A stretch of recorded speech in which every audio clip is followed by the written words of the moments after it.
मैं हूं प्रेम कुमार और प्रणाम इंडिया और अनब्रेकिंग के इस साझा शो में आपका बहुत बहुत स्वागत है।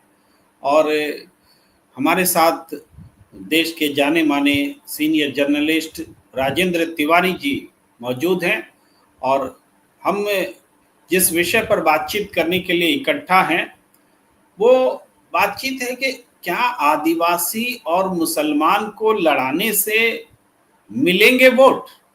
ये बड़ा सवाल है और ये सवाल इतना महत्वपूर्ण है और क्यों महत्वपूर्ण है इस पर भी हमें चर्चा करने की जरूरत है।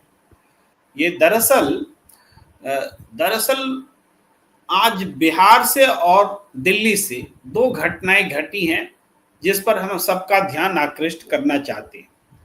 पहली बात तो यह है कि आज बिरसा मुंडा की जयंती है और ये जयंती होने का मतलब है 150वीं जयंती है, इसलिए ये ज्यादा महत्वपूर्ण है। 150वां वर्ष शुरू हो रहा है, जयंती वर्ष। इस अवसर पर मोदी सरकार ने 150 रुपए का टिकट भी जारी किया है, डाक टिकट भी जारी किया है और बिहार से 6,444 करोड़ का एक ये पैकेज तरह की परियोजनाओं का उद्घाटन शिलान्यास भी किया है। दूसरी तरफ दिल्ली में आप जानते हैं सराय काले खान एक बहुत पुराना स्टेशन है, रेलवे स्टेशन है और सराय काले खान, सराय का मतलब आप समझते हैं, बिहार के लोग तो खास तौर से समझते हैं, जो शेर शाह के जमाने में ये सराय स्थापित हुआ था और वो शेर शाह के जमाने में के ही सूफी रहे थे काले खान, और काले खान के नाम से वो सराय जो है आज रेलवे स्टेशन बन करके है। लंबे समय से 14वीं सदी में सराय काले खान हुए थे और आप जानते हैं कि बिरसा मुंडा 20वीं सदी में, आप कह सकते हैं 1900 में उनका ये हुआ, डेथ हुआ और 1875 में जन्म हुआ। तो 19वीं या फिर 20वीं जो कह लें, 19वीं ही ज्यादा बोलना सही रहेगा क्योंकि 25 साल तो उन्होंने 19वीं सदी में गुजारे थे। तो आज के दिन सराय काले खान का नाम बदलकर सूफी संत के नाम पर एक चौक है रेलवे स्टेशन के पास, उसको बदलकर बिरसा मुंडा चौक करने की घोषणा मनोहर लाल खट्टर ने की है, केंद्रीय मंत्री हैं, यानी मोदी सरकार ने की है। इसके क्या मायने हैं? झारखंड में चुनाव चल रहा है, ये अनायास नहीं है। चुनाव के समय में ये जयंती तो पिछले साल भी आई थी, इससे पहले भी आई थी, लेकिन बिरसा मुंडा जयंती पर इस तरीके से केंद्र सरकार को सक्रिय देखा नहीं गया था जितना इस बार देखा जा रहा है। और केवल लोक कल्याणकारी योजनाओं से प्रभावित करने की कोशिश नहीं, धार्मिक तौर पर पहली बार, अब तक तो हिंदू मुसलमान हमने देखा था, झारखंड में बीजेपी का पूरा फोकस रहा इस बात पर कि कैसे बेटी रोटी की बात की जाए, कैसे घुसपैठिए की बात की जाए, कैसे डेमोक्रेटिक चेंज की बात की जाए, आदिवासियों की घटती जनसंख्या की बात की जाए, यानी आदिवासियों को डराया जाए, ये चला। हालांकि पहले चरण में ये काम किया नहीं और राजेंद्र तिवारी जी अभी बैठे हैं, बताएंगे हम सबको कि कैसे वो काम किया और नहीं किया और कौन सा मुद्दा काम किया। लेकिन बड़ा सवाल हम ये लेकर बैठे कि क्या आदिवासियों को मुसलमानों से लड़ाने की कोशिश, ये कोशिश के तौर पर इसको देखा जाना चाहिए कि सराय काले खान का नाम बिरसा मुंडा के नाम पर कर दिया जाए, सराय काले खान चौक का नाम। भाई बिरसा मुंडा का योगदान झारखंड में पूरे देश के आदिवासियों के लिए, राष्ट्रीय स्तर पर आदिवासियों का स्मारक बनाइए, बिरसा मुंडा का नाम रखिए। लेकिन ये सराय काले खान चौक का नाम बदलकर बिरसा मुंडा का सम्मान थोड़े हो रहा है। क्या बिरसा मुंडा का सम्मान हो जाएगा सराय काले खान का नाम बदल देने से? ये बड़ा सवाल है। मैं इसी सवाल के साथ आता हूं राजेंद्र तिवारी जी, झारखंड के चुनाव पर इसका कितना असर पड़ने वाला है? देखिए, भारतीय जनता पार्टी ने लोकसभा चुनाव के बाद से ही, जब उनको आदिवासी सीटों पर सफलता नहीं मिली और सारी आदिवासी सीटें जो आरक्षित सीटें थी लोकसभा की वो इंडिया गठबंधन को गई, तो उसके बाद उन्होंने हिमंता बिस्वा शर्मा को यहाँ पर भेजा और हिमंता बिस्वा शर्मा जो असम के मुख्यमंत्री हैं वो पहले दिन से बांग्लादेशी घुसपैठियों का सवाल उन्होंने खड़ा किया। और इतना ही नहीं, आप देखिए कि यहाँ के जो गोड्डा के सांसद हैं निशिकांत दुबे, उन्होंने लोकसभा के जरिए इस सवाल को केंद्र में लाने की कोशिश की। झारखंड की पॉलिटिक्स से केंद्र में सवाल आए। बंगाल के भी एक सांसद ने इस तरह की बात बंगाल को लेकर के कही कि जो उत्तर बंगाल है उसको पूर्वोत्तर के साथ जोड़ दिया जाए, इस तरह की बातें कही।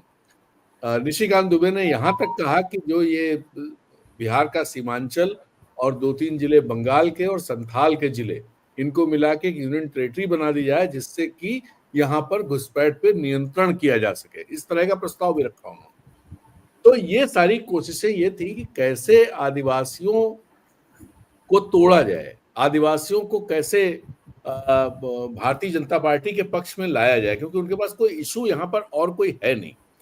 अब ये इशू भी, बांग्लादेशी घुसपैठियों का इशू जिस तरह से आगे बढ़ाया गया, पहले इस तरह शुरुआत हुई, फिर उन्होंने कहा कि साहब ये बेटियों से शादी कर लेते हैं, लव जिहाद होता है, फिर लैंड जिहाद होता है, ये शब्द इस्तेमाल किए गए कि लव जिहाद फिर लैंड जिहाद, कि जमीन कब्जा कर लेते हैं। तो ये चीजें जो जमीन पर है नहीं, जिन लोग 10 महिलाओं के नाम भारतीय जनता पार्टी के नेताओं ने लिए, उन 10 महिलाओं के नाम जब स्क्रोल ने उस पर एक रिपोर्ट की, जांच पड़ताल की, तो उसमें से कोई भी बांग्लादेशी के साथ शादी वाली महिला नहीं निकली। 3 महिलाएं ऐसी निकली जिन्होंने मुस्लिम्स के साथ शादी की थी, लेकिन वो मुस्लिम्स लोकल थे और उसमें कोई जमीन का लेन देन बिल्कुल नहीं हुआ था। और एक बात और है, पारंपरिक तौर पर आदिवासियों में जो जमीनें हैं वो जमीनें लड़कियों को नहीं जाती हैं। तो ये कहना कि जमीनों पर कब्जा करने के लिए उन्होंने शादी की, ये भी गड़बड़ बात है, ये सही बात नहीं है। यहां पर चूंकि आदिवासी लड़की अगर आदिवासियों से बाहर शादी करती है तो भी उसे वो हक नहीं मिल पाता है। जैसे जो जो मूलवासी जो लोग कहे जाते हैं, उनमें अगर शादी हो जाए आदिवासी लड़की की तो अब उसमें कोई दिक्कत नहीं होती है। यहाँ उस तरह की दिक्कत नहीं है कि आपने बाहर शादी की तो बहुत हल्ला हो जाए, बवाल कटे, वैसा कुछ नहीं है। तो बहुत सहमति से चीजें हो जाती हैं और स्वीकार करते हैं, दोनों परिवार स्वीकार करते हैं, लेकिन उसमें फिर वो लड़की आदिवासी वाले जो वो सुविधाएं होती हैं उनसे वंचित हो जाती है। तो ये कहना कि, तो इसलिए ये चीज सिरे चढ़ी नहीं।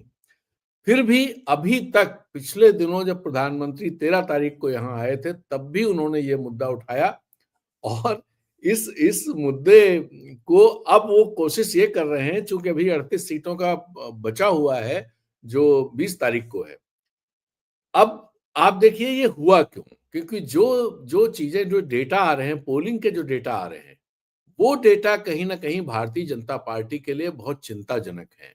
आज ही अखबारों में खबर छपी है और सब अखबारों ने छापा भी नहीं, जबकि मुझे लगता है वो डेटा अवेलेबल होगा सबके पास, क्योंकि वो किसी ने अपनी एक्सक्लूसिव स्टोरी नहीं लगाई है। 2 अखबारों ने छापा है, दोनों ने ही संवाददाता के नाम से छापा है। वो ये किस किस कॉन्स्टिट्यूएंसी में कितना पोल पुरुषों ने किया और कितना महिलाओं ने किया। डेटा ये कहता है कि 3 लाख से ज्यादा महिलाओं के वोट पुरुषों के मुकाबले ज्यादा रहे और 37 कॉन्स्टिट्यूएंसीज में महिलाओं के वोट ज्यादा पड़े। अब इसको समझने की, जो ये आज उन्होंने किया, इसको समझने की जरूरत है कि ये डेटा क्या कह रहा है। ये डेटा दरअसल, और इसमें भी आप देखें तो शहरी इलाकों में रांची की सीटों पर महिलाओं के वोट ज्यादा नहीं है, जमशेदपुर की सीटों पर महिलाओं के वोट ज्यादा नहीं है, जहां पर महिला उम्मीदवार भी हैं। रांची में आप देखिए तो जेएमएम की महिला उम्मीदवार है, जमशेदपुर में देखें तो भारतीय जनता पार्टी की महिला उम्मीदवार है, लेकिन वहां पर पुरुषों के मुकाबले महिलाओं के वोट कम है।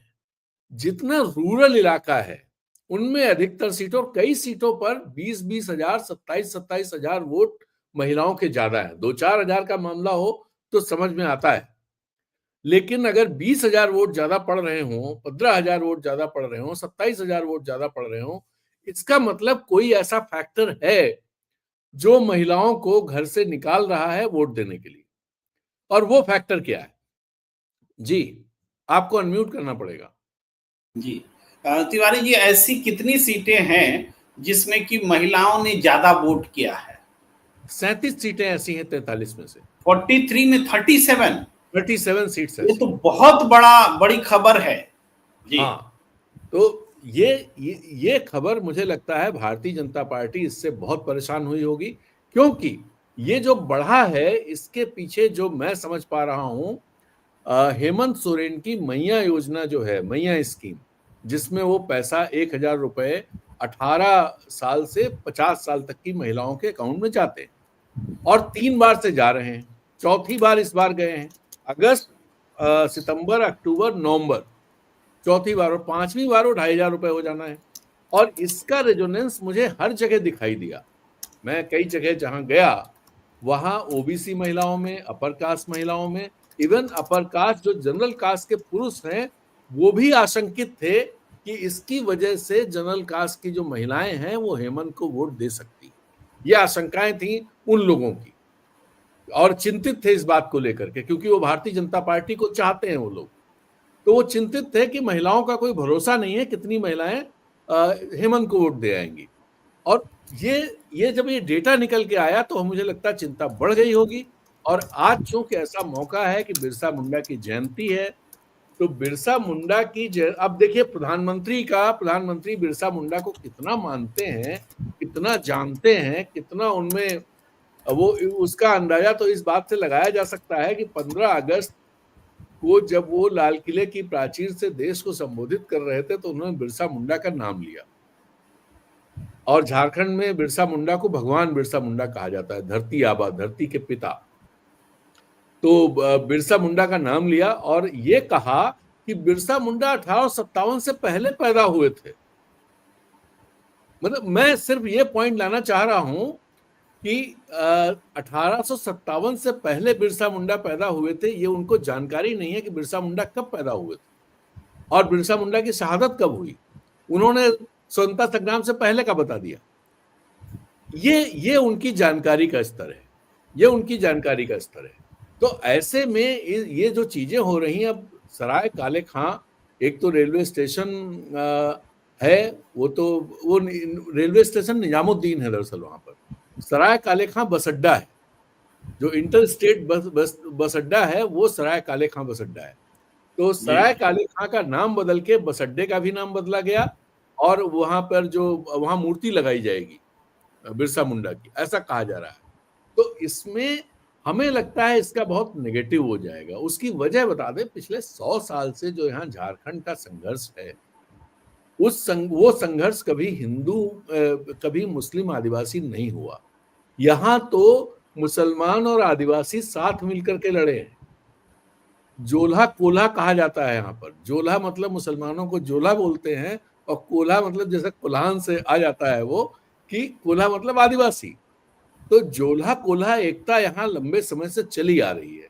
भारतीय जनता पार्टी उसको तोड़ने की कोशिश कर रही है। उसको लग रहा है कि संथाल परगना में पूरा वोट है अभी इस समय, संथाल के इलाके में, और ये नॉर्थ, ये छोटा नागपुर, उत्तरी छोटा नागपुर, उसमें है जो धनबाद गिरिडीह वाला इलाका है, बोकारो, जामताड़ा।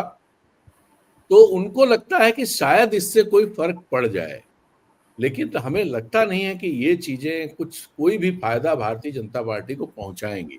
इसका इशारा एक उनका महाराष्ट्र की तरफ भी है। महाराष्ट्र में भी बहुत आदिवासी हैं वहां पर। तो वहां से वो महाराष्ट्र को भी संबोधित कर रहे हैं, झारखंड को भी संबोधित कर रहे हैं। एक बात और है तिवारी जी के, नरेंद्र मोदी का जो इलेक्शन कैंपेन है, कल से तो वो विदेश दौरे पर जा रहे हैं 16 नवंबर से, तो न तो महाराष्ट्र में होंगे न झारखंड में होंगे जी। तो इस चुनाव का वो टोन सेट करके जाना चाहते हैं और ये टोन जो है डिविजिव है, विभाजनकारी है। आदिवासी बनाम मुसलमान या हिंदू बनाम मुसलमान, जो भी समझिए।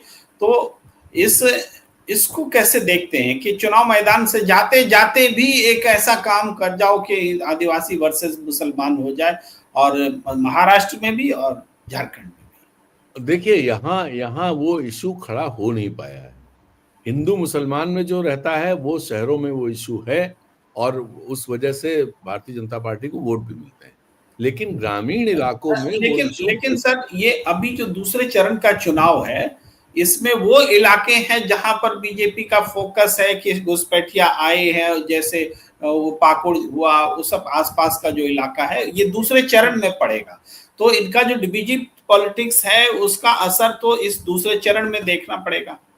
जी, दरअसल ये जब कहते हैं पाकुड़ में ऐसा हो गया, तो पाकुड़ का, अगर पाकुड़ बाद में जिला बना है, पहले जिला नहीं था, बाद में बिना पाकुड़ टाउन पहले से मुस्लिम बहुल टाउन रहा, और अब जब वो जिला बन गया तो वहां पर चूंकि छोटा इलाका वो बड़े दूसरे जिलों से कट के बना, तो एक छोटा जिला है। छोटा जिला है तो वो पॉपुलेशन में हिंदुओं का, मुसलमानों का जो परसेंटेज है वो पहले जो हुआ करता था उससे बढ़ गया नए जिले में। तो एक तो इस तरह से वो डेटा दिया जा रहा है, जो जो डेटा कहा जा रहा है कि भाई वहां पर बहुत ज्यादा है, तो पहले से था, वो ऐसा नहीं है कि अभी पिछले 10 सालों में हो गया। दूसरी बात कि अब संथाल परगना में जो कब्जे हैं जमीनों पर, जो जो इशू है, वो दरअसल बंगाल के लोग, बिहार के लोग, यूपी के लोग, अभी कल प्रभात खबर में एक खबर छपी है, बोकारो के जो स्टील प्लांट का जो जमीन थी, जो स्टील प्लांट को मिली होगी, वन भूमि उसमें थी, जिस पर उत्तर प्रदेश के कोई सज्जन आकर के उन्होंने 100 एकड़ जमीन के फर्जी कागज बना के और बेचा, मतलब खरीदा उसे। 100 साल पुराना 1933 का उन्होंने खातियान बना लिया और खरीद लिया उसे, और वो उस पर कब्जा उनका है। ये मामला जब 2021 में सामने आया तो उसकी जांच शुरू हुई। ये 2021 में प्रभात खबर में खबर छपी थी, कल भी प्रभात खबर में छपी है।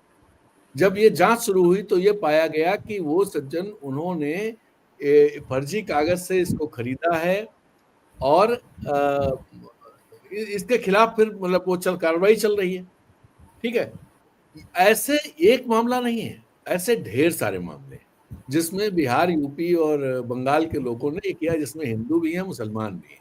बांग्लादेशियों के कब्जे का कोई ऐसा इशू सामने। एक और चीज जो सिंक्रोनाइज तरीके से भारतीय जनता पार्टी काम करती है, कुछ पहले एक ईडी का छापा पड़ा था यहाँ रांची में, कल फिर परसों फिर पड़ा, जिस 13 तारीख को, और उसमें एक सेक्स रैकेट पकड़ा गया, एक नर्सिंग होम में और एक होटल में।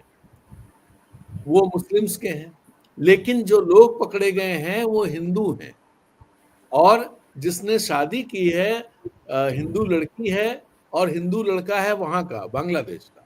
वो लोग ये सब काम करते हैं, लड़कियां लाते हैं, सब ये चीजें। लेकिन हेडलाइंस में ये बताया गया कि बांग्लादेशियों का एक बड़ा रैकेट पकड़ा गया।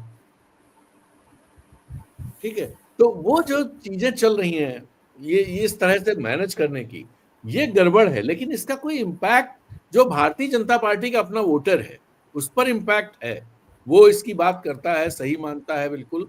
लेकिन जो भारतीय जनता पार्टी का वोटर नहीं है, और अगर आदिवासी की बात करें तो प्रेम जी, मैं कई आदिवासी जिलों में इधर पिछले हफ्ते भर में घूमा, सब जगह भारतीय जनता पार्टी के खिलाफ माहौल है। इवन चाहे वो सरना आदिवासी हो, चाहे वो क्रिश्चियन आदिवासी हो, सब बहुत जबरदस्त एका देखने को मिली है, और वो भारतीय जनता पार्टी के खिलाफ।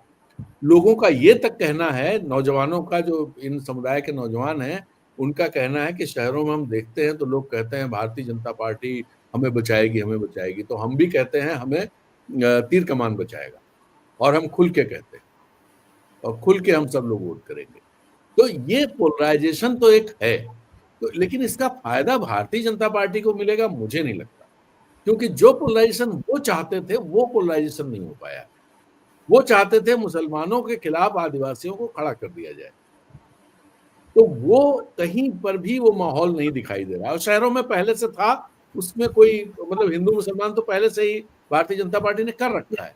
जी, इसमें तो कोई संदेह नहीं कि जो झारखंड मुक्ति मोर्चा का कैंपेन है या इंडिया गठबंधन का कैंपेन है, इस कैंपेन के केंद्र बिंदु में लोक कल्याणकारी घोषणाएं हैं, जिसको कि हम आपको मैया योजना जैसी योजनाएं हैं, और या फिर ये है कि सरना कोड बिल कैसे लागू हो, छोटा नागपुर टेनेंसी एक्ट पर कैसे बात हो, वो या फिर जैसे आरक्षण पर भी बात हुई तो बीजेपी ने कहा कि ओबीसी आरक्षण मैंने दिया, अमित शाह जी ने सफेद झूठ बोला था और हम लोगों ने उस पर बात भी की थी। तो उधर से कल्पना सोरेन ने जवाब दिया, हेमंत सोरेन ने जवाब दिया, आज तो राहुल गांधी ने भी इस बात का जिक्र किया कि जब झारखंड बना था तो 27% आरक्षण ओबीसी को था और जैसे झारखंड बना वैसे ही वो 27 से घट के 14% बीजेपी की सरकार ने कर दिया। तो मुद्दे यहाँ तय हो रहे थे स्थानीय स्तर पर, लेकिन बीजेपी उस मुद्दे को आदिवासियों में डर पैदा करने वाला मुद्दा कि देखो तुम 1951 में इतने परसेंट थे, 2011 में इतने हो गए, अब मुसलमान इतने थे, मुसलमान उतने हो गए, इस तरह का परसेप्शन बनाने की कोशिश की। तो वो पहले दौर के चुनाव में चला नहीं, ये साफ दिखता है जी। लेकिन दूसरे दौर का जो चुनाव है जहां पर कि ये मुस्लिम डेमोग्राफी में मुस्लिम प्रोपोर्शन के बढ़ने की बात की जा रही है, और तो इसी को ध्यान में रख करके कि क्या अब तो एक हफ्ता रह गया है, आज 15-19 तारीख लास्ट होगा चुनाव प्रचार, ये 4-5 दिन में 18 तारीख लास्ट होगा चुनाव प्रचार। अच्छा 18 होगा, 20 को चुनाव है, तो ये 4 दिन बचे हैं। इन चार दिनों में क्या ये मुद्दा खड़ा हो पाएगा? आदिवासी और मुसलमान एक दूसरे के खिलाफ खड़े होंगे? देखिए, चाहे वो संथाल परगना हो, चाहे वो कोल्हान का इलाका हो या दूसरे छोटा नागपुर का इलाका हो, जो एक्सोडस भारतीय जनता पार्टी से हुआ है वो कई बातें कहता है और कई सारे आदिवासी नेता निकल के जेएमएम में गए। अगर इनका ये इशू चल रहा होता तो ऐसा क्यों होता कि लक्ष्मण टुडू जेएमएम में जाते, लुइस मरांडी जेएमएम में जाती, और भी बहुत सारे, मैं कई सारे नाम ले सकता हूँ, 1 दर्जन से ज्यादा नेता हैं जो क्षेत्र से ज्यादा बाहर भी प्रभाव रखते हैं, और लुइस मरांडी जैसे नेता तो पूरे इलाके में प्रभाव रखते हैं। तो ये जो है चीजें हैं नहीं। संथाल में इसका कोई खास असर दिखाई नहीं दिया। संथाल में आप देखिए क्या नैरेटिव खड़ा करने की कोशिश भारतीय जनता पार्टी ने की कि बांग्लादेशी घुसपैठ के चलते हेमंत सोरेन के प्रस्तावक मंडल मुर्मू उनको छोड़ करके भारतीय जनता पार्टी में आ गए। लेकिन किसी ने इस बात को माना क्या? इसे यह माना गया कि मंडल मुर्मू को लालच वालच दे के डरा करके किसी तरह से उनको अपने साथ लिया गया है, और इसके चलते पहले ये खबर आई थी और नेताओं ने कहा था कि मंडल मुर्मू पूरे संथाल में घूमेंगे और बताएंगे कि कितना बड़ा खतरा है, तो भारतीय जनता पार्टी के साथ मिलकर वो कैसे निपटेंगे इससे। लेकिन मंडल मुर्मू के घूमने की खबरें कहीं आई नहीं। इसका मतलब ये कि मंडल मुर्मू का भारतीय जनता पार्टी में आना भारतीय जनता पार्टी के लिए नेगेटिव गया है। नहीं तो भारतीय जनता पार्टी के नेता मंडल मुर्मू को सब जगह घुमा दिए होते अब तक, और सारे अखबारों में बड़ी बड़ी खबरें छप रही होती, तो मंडल मुर्मू पता नहीं कहां गए। इससे ही साबित होता है कि ये इशू नहीं है।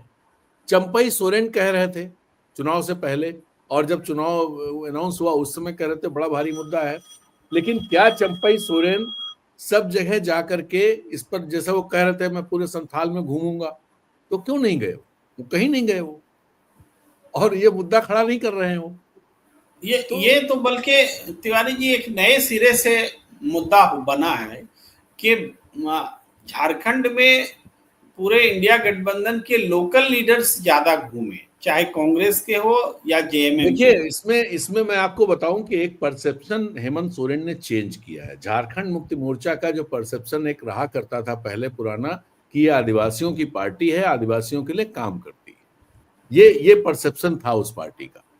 आदिवासियों में अभी ये परसेप्शन है, लेकिन जनरल लोगों में ये हेमंत ने चेंज कर दिया है, क्योंकि जितनी भी स्कीमें आई हैं, चाहे वो मैया योजना हो, चाहे वो बिजली बिल माफी हो, चाहे वो 200 यूनिट फ्री हो, चाहे वो किसान ऋण माफी हो, इन सारी योजनाओं में अक्रॉस द बोर्ड सबको मिला है। आप चाहे गरीब हैं, चाहे अमीर हैं, ब्राह्मण हैं, चाहे आदिवासी हैं, चाहे शेड्यूल कास्ट है, कुछ भी हैं, सबको इसका फायदा मिला है। तो एक परसेप्शन जो जेएमएम का था या हेमंत का था, वो परसेप्शन पूरी तरह से चेंज हुआ है, खास तौर पे गैर आदिवासी लोगों, और वो करना ये चाहते थे, वो करना हेमंत चाहते थे। हमारा प्रश्न इससे अलग भी है।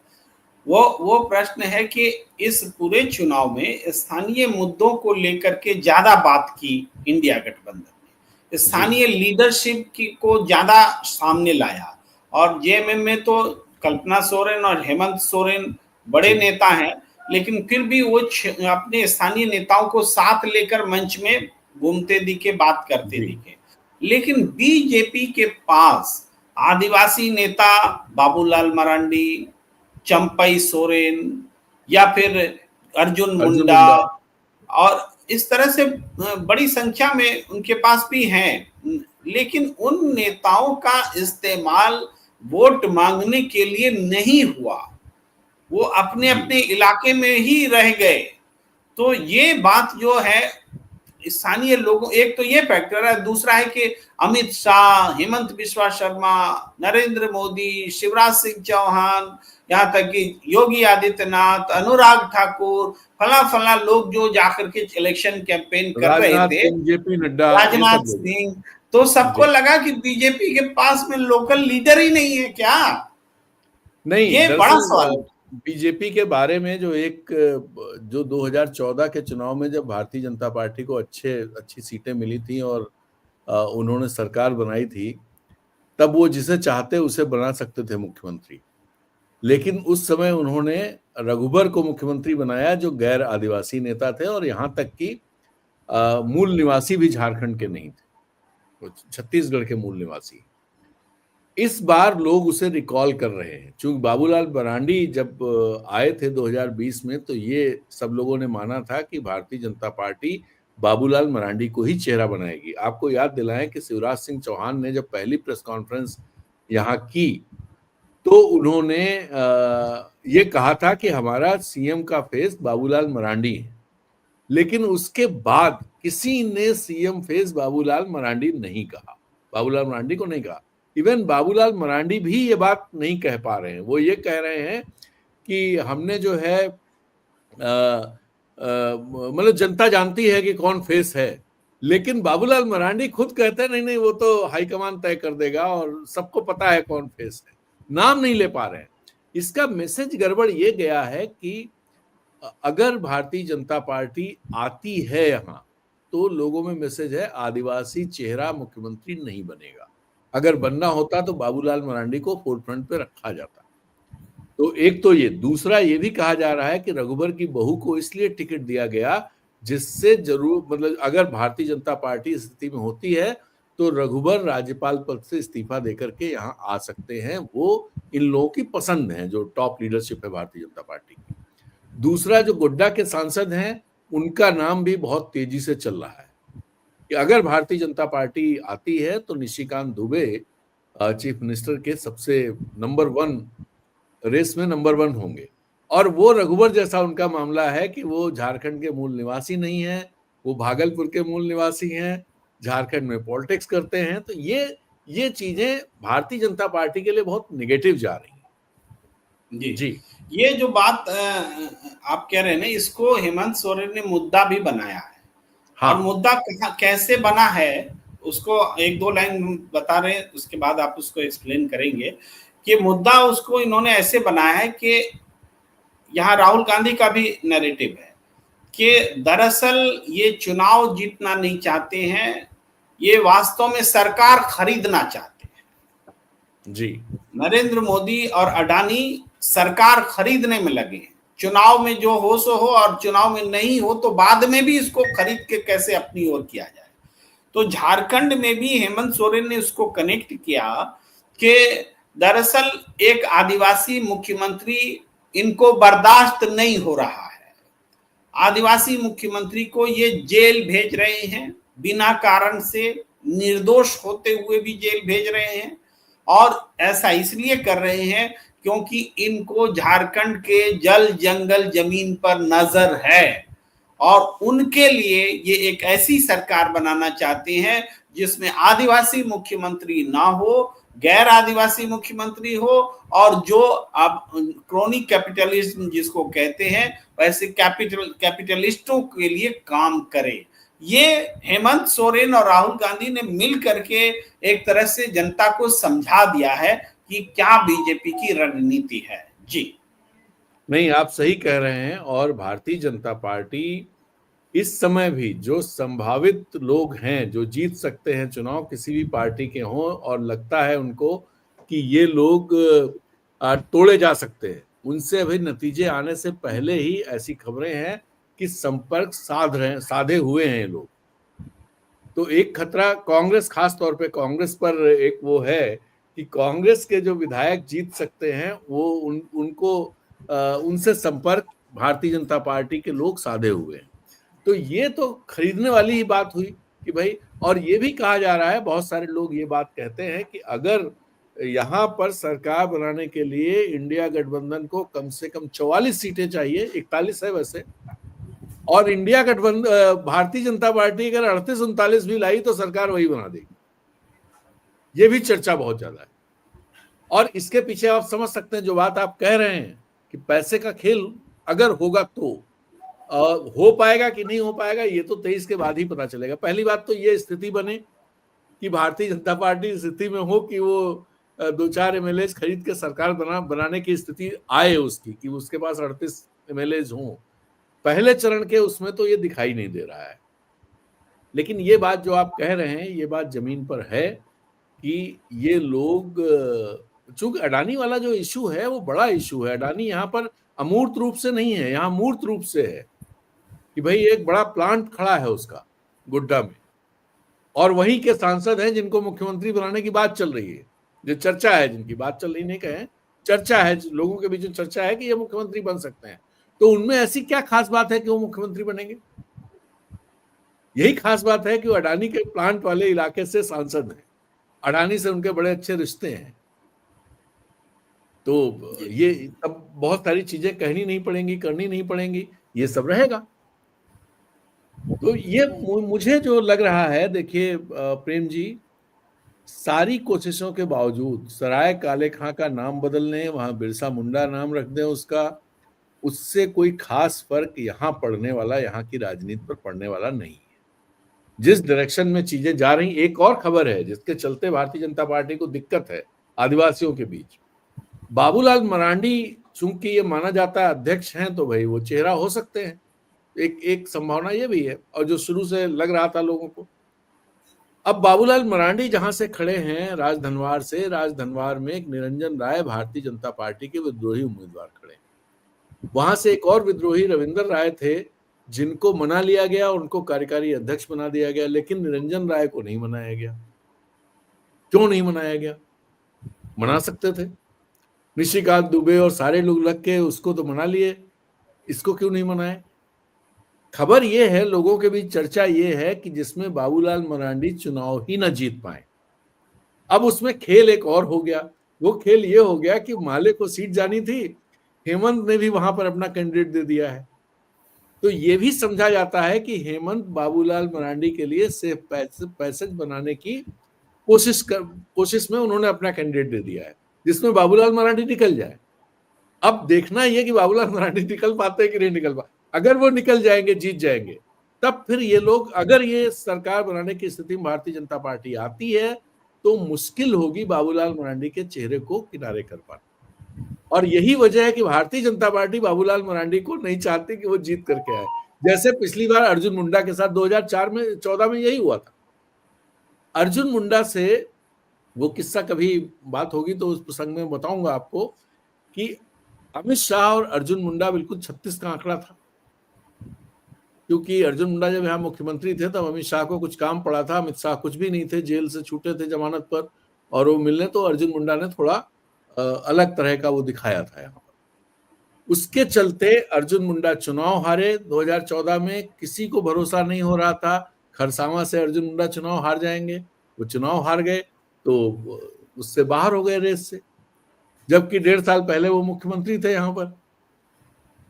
तो रेस से बाहर हुए, और रघुबर जो ठीक उनके एंटी अर्जुन मुंडा के, उनको बैठा दिया गया। अर्जुन मुंडा के साथ 2019 में भी एक खेल करने की कोशिश की गई। 2019 के चुनाव में खूंटी, जहां से भारतीय जनता पार्टी की सबसे मजबूत सीट, कड़िया मुंडा वहां से लगातार जीतते रहे, वो सीट अर्जुन मुंडा को दी गई। लेकिन अर्जुन मुंडा जब दूसरे लोग 6 लाख 5 लाख से जीत रहे थे, तो अर्जुन मुंडा भारतीय जनता पार्टी की पक्की सीट पर, गड़िया मुंडा की सीट पर सिर्फ 1400 वोट से जीत पाए थे। और वो जीते, मैं कुछ चीजें जानता हूं, वो जीते इसलिए थे कि अर्जुन मुंडा जानते थे कि मेरे साथ क्या होने वाला है, क्या किया जा रहा है। तो वो उसकी तैयारी उनकी पूरी थी कि भाई ये हो ना पाए, जैसे खरसावां में हो गया वैसा ना हो पाया। तो वो 1400 वोटों से जीते। ये सारी चीजें लोग रिकॉल कर रहे हैं।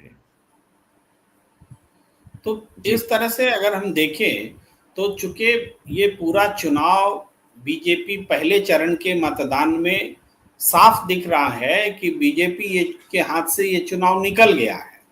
महिलाओं ने 43 में 37 सीटों पर बढ़कर वोट किया है और मैया योजना उन पर असर कर रहा है।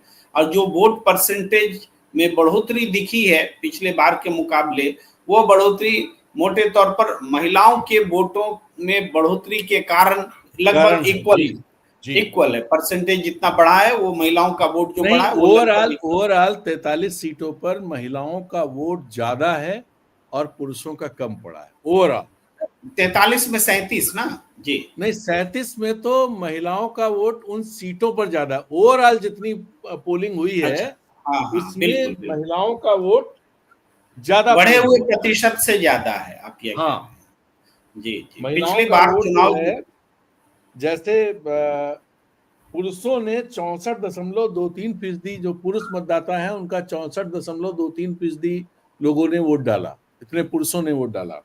और महिलाएं 69.03% महिलाओं ने वोट डाला, जो महिला मतदाता हैं उनमें से। जी, तो कुल मिला के 43 सीटों पर महिलाओं का वोट 3 लाख वोट ज्यादा है। जी, तो ये जो है निर्णायक भी है और बीजेपी के लिए चिंता का सबब भी है। तो इस चीज को जान लेने के बाद, भांप लेने के बाद, अब हताशा में ये आदिवासी और मुसलमान करने की एक और नई तरकीब नजर आ रही है। लेकिन पूरे चुनाव की जो ये है खासियत है, यूएसपी है, वो ये है कि आदिवासी और मुसलमान एक होकर दिखे हैं, एक दूसरे के खिलाफ नहीं दिखे हैं। और है, हाँ। हमारे बहुत सारे दर्शक ये भी कह रहे हैं कि आदिवासी तो जरूर सपोर्ट दिखा रहे हैं, लेकिन गैर आदिवासियों के बीच में वो बातें जो गोदी मीडिया बिठाना चाहती है वो बहुत पॉपुलरली उनके दिमाग में बैठाई जा रही है।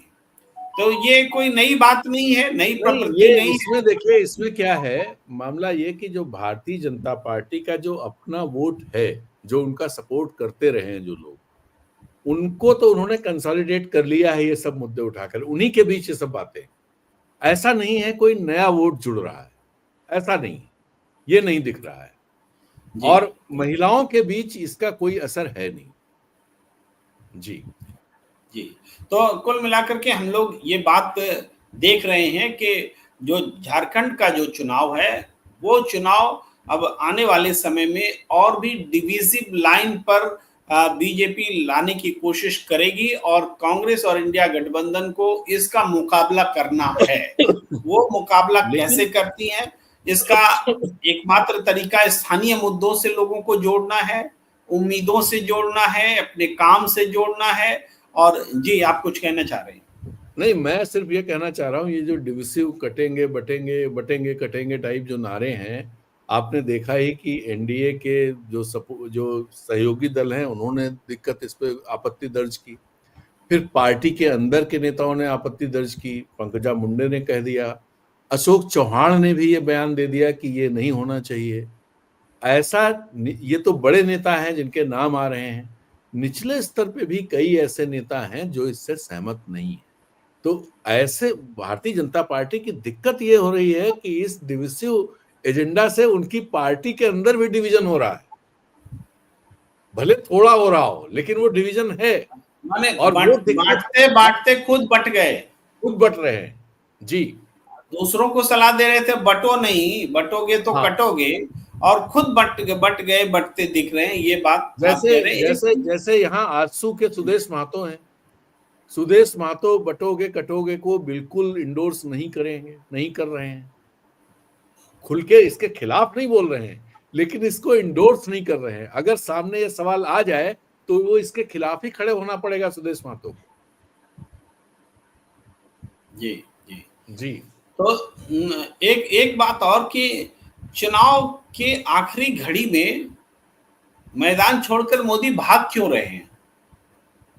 हाँ, दरअसल होना ये चाहिए था कि अगर 16 तारीख को उनको जाना है, विदेश यात्रा पहले से ही तय थी हालांकि उनकी यात्रा हो तो जो तरीका रहता है भारतीय जनता पार्टी का, प्रधानमंत्री मोदी का, कि वो फिर 14-15 तारीख तो पूरी तरह से झारखंड और महाराष्ट्र में देते। वो कल तो थे महाराष्ट्र में, वो थे झारखंड में नहीं, बिल्कुल गायब हो गए। 13 तारीख को जरूर रहे, 14-15 में नहीं है। वो हो सकते थे क्योंकि वो जिस तरह से सब जगह प्रस्तुत हो जाते हैं, प्रेजेंट हो जाते हैं, वो उनमें उतनी क्षमता और ऊर्जा है। लेकिन उन्होंने अपने को विड्रॉ किया है, और वो विड्रॉ करने के पीछे कहीं ना कहीं, जैसे हरियाणा में बात कही जा रही थी कि एन मौके पर उन्होंने अपने को विड्रॉ किया, हरियाणा में नतीजे जो भी आए हों और उनकी वजह सब लोगों को पता है क्या है, तो यहां भी उन्होंने जो स्थितियां हैं उसको देखते हुए एन मौके पर अपने को विड्रॉ किया है। क्योंकि 13 तारीख को ये खबरें नहीं थी कि वो अब नहीं आएंगे। उस समय 12-13 तारीख में खबरें ये थी कि 13 को वो हैं, और उसके गोड्डा में थे शायद 13 को, तो वो हैं, और इसके बाद भी बहुत तूफानी दौरे उनके 3-4 सभाएं और होंगी, तो वो सभाएं नहीं हो रही। तो पूरा चुनाव क्या अमित शाह और हेमंत बिस्वा शर्मा के भरोसे छोड़ दिया गया है? इससे यह सवाल उठता है कि क्या झारखंड उत्तर प्रदेश साबित होगा या फिर हरियाणा साबित होगा? उत्तर प्रदेश लोकसभा चुनाव के संदर्भ में और हरियाणा विधानसभा चुनाव के संदर्भ में, दोनों जगह प्रभारी थे। जो चीजें दिखाई दे रही हैं उनमें तो यहाँ पर भारतीय जनता पार्टी खराब स्थिति में लग रही है। लेकिन 23 तारीख को अगर हरियाणा हो जाए तो कहा नहीं जा सकता, क्योंकि वो हो सकती हैं वो चीजें। भारतीय जनता पार्टी का माइक्रो मैनेजमेंट बहुत जबरदस्त होता है, और micro post election post polling micro management भी उनका चलता है, तो इसलिए कुछ कहा नहीं जा सकता है क्या होगा।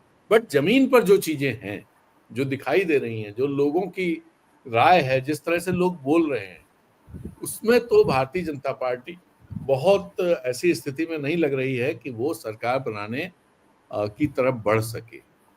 मैं ये तक, मतलब सरकार बनाने की तरफ बढ़ने का मतलब है 35+ सीटें भी ला सके उनका गठबंधन, ये मुझे नहीं लग रहा। मुझे तो ये सीटें दिख रही हैं, कहाँ वो लूज कर रहे हैं ये दिख रही हैं, गेन कहाँ है ये तो दिख ही नहीं रहा है। और जो इक्का दुक्का सीटें गेन वाली दिख रही हैं, तो लूज जो कर रहे हैं वो सीटें ज्यादा हैं फिर। तो कुल मिला के मामला वहीं पर खड़ा होने वाला है जहां 2019 में खड़ा था कि 25 सीटें भारतीय जनता पार्टी की थी, 25 के आसपास आ जाएंगी, लेकिन उससे काम नहीं चलने वाला। सुदेश महतो ऐसा नहीं है 10 की 10 सीटें जीत लेंगे, ऐसा भी नहीं है कि जदयू 2 की 2 सीटें जीत लेगा, वहां भी दिक्कत है।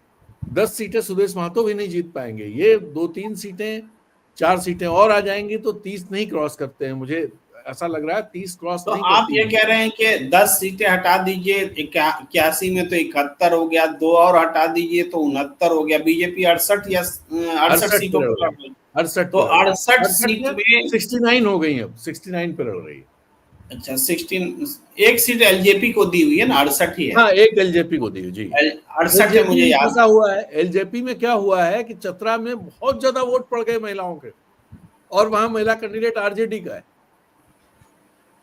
जी जी तो ये चुनाव बिल्कुल चिंताजनक बीजेपी के लिए बना हुआ है, पहला चरण। और हम जो बात कह रहे थे कि जो 68 सीट में सरकार बनाने के लिए चाहिए कम से कम 81 का आधा, 42-41 सीट चाहिए जी, 41 भी लाने से हो जाएगा, 81 का आधा 41, तो 41 अगर आप लाते हैं तो आपको 68 में 41 लाना है। सहयोगी दल का कोई नहीं ठिकाना है, बात यह है। तो क्या ऐसा बीजेपी ये चुनौती कर पाएगी, जबकि पहले चरण में ही बीजेपी की हालत खासा दिख रही है?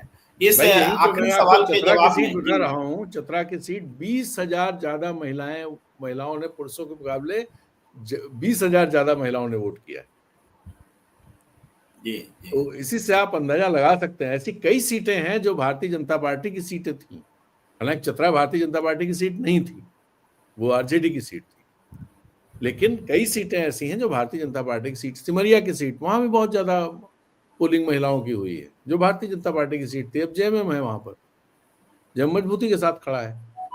और वहां तो मैं गया, वहां यादव जो जहां पर आरजेडी नहीं होती है या होती भी है, तब भी यादव वोट झारखंड में भारतीय जनता पार्टी का वोट है।